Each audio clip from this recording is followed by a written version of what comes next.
Selon un rapport des Nations Unies, l'Afrique a besoin d'un financement supplémentaire allant jusqu'à 1,6 trillion de dollars pour atteindre les objectifs de développement durable et les aspirations de l'agenda 2063 de l'Union africaine. Bien que l'emprunt reste un outil nécessaire pour faire face aux crises cumulées de la détresse financière, du changement climatique, de l'insécurité alimentaire ou encore des conflits persistants, une autre solution est proposée par des experts pour appuyer les efforts de financement de l'économie africaine.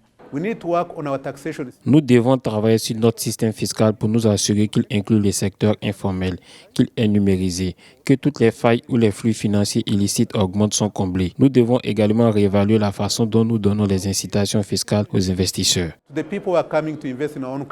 En Afrique, le secteur informel représente plus de 80% de l'emploi total et le ratio impôt sur PIB d'environ 15,6%, d'où le besoin de réformes fiscales pour porter ce chiffre à au moins 20% selon les experts.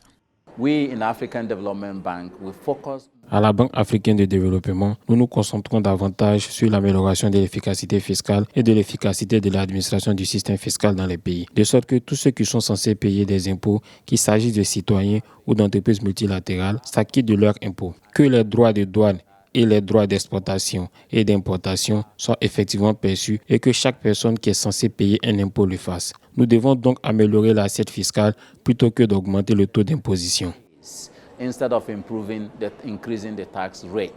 Après s'être attaqué au problème des ressources domestiques, l'Afrique devra poursuivre avec les causes profondes de la dette, selon le secrétaire exécutif de la Commission des Nations Unies pour l'Afrique. Pour lui, il est difficile de trouver une solution durable de la dette sans restructurer l'économie mondiale établie après la Seconde Guerre mondiale, ainsi que sa gouvernance, ses finances, son actionnariat et d'autres questions systémiques, d'où la nécessité de reformer l'architecture financière internationale.